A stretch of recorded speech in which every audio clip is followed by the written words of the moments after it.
మీకు ఈ వీడియో కనుక నచ్చినట్లయితే వీడియోను లైక్ చేయండి. హర్షని అద్దంలో చూసి తిలోత్తమ ఆత్మ అని అరుస్తుంది.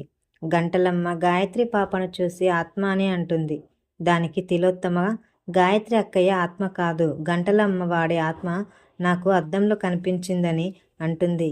గంటలమ్మ కూడా హర్షను చూసి షాక్ అవుతుంది. గంటలమ్మ వాడిని పట్టుకో అని తిలోత్తమ అరుస్తూ ఉంటుంది.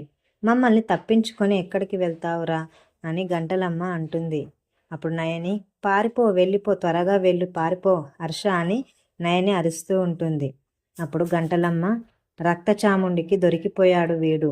గంటలమ్మ గదిలోకి హర్షని వెతుక్కుంటూ వెళ్తే గాయత్రి పాప గంటలమ్మని టచ్ చేస్తుంది. దాంతో గంటలమ్మ పడిపోతుంది.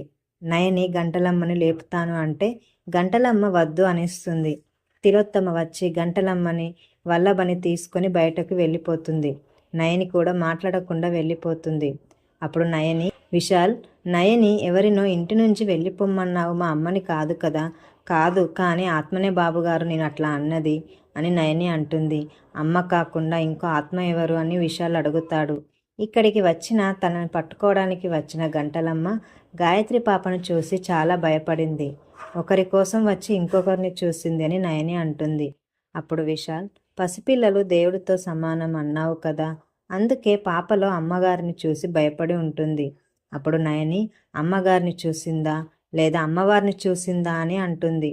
అప్పుడు విశాల్, అదేంటి నయని అలా అంటున్నావు, మా అమ్మ వస్తే నువ్వు చూసి చెప్పేదానివి కదా, నీకు కనిపించలేదా అంటే ఎవరికి కనిపించదు అమ్మ అని విశాల్ అంటాడు.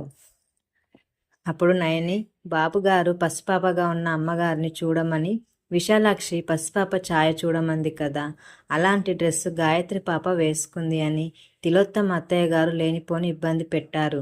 మరి పాప ఈరోజు అదే డ్రెస్సు వేసుకుంది ఎందుకని అని అంటుంది. అప్పుడు విశాల్, అది మామూలే నయని, నీ సిక్స్త్ సెన్స్ కనిపించి ఎలా చెప్తావో గాయత్రి పాపకు అలాంటి లక్షణాలు అబ్బుండొచ్చు. అప్పుడు నయని అంటుంది, నా కడుపున పుట్టినప్పుడు లక్షణాలు ఎలా వస్తాయి బాబుగారు, అలా అంటే ఎలా నయని, 6 నెలలు సావాసం చేస్తే వారు వీరవుతారు, అలాంటిది 7.5 అయింది కదా, పాప మనతోనే ఉంది కదా, నయని అలవాట్లు వస్తాయి కదా అని అంటాడు విశాల్. విశాల్కు ఆఫీస్ నుంచి కాల్ వస్తుంది. విశాల్ హడావుడిగా విక్రాంత్ని పిలుస్తాడు. ఆడిటర్కి ఇంకా ఫైల్ ఇవ్వలేదెందుకని అడుగుతాడు. దాంతో విక్రాంత్ డిస్టర్బ్ అయ్యానని అంటాడు. ఇక విశాల్ విక్రాంత్ని తిడతాడు. ఇక సుమన విక్రాంత్కి సపోర్ట్ చేస్తుంది. విక్రాంత్ సారీ చెప్తే సుమన చెప్పొద్దని అంటుంది. ఇక సుమన గంటలమ్మ వచ్చినప్పుడు పారిపో అన్నావు కదా, అది ఎవరు అని అడుగుతుంది నయనిని. వల్లభ కూడా సుమనకు వత్తాసు పలుకుతాడు. సుమన నయని చేసిన పనికి పరువు పోయినట్లు అనిపించడం లేదా అని ఇంట్లో అందరినీ అడుగుతుంది.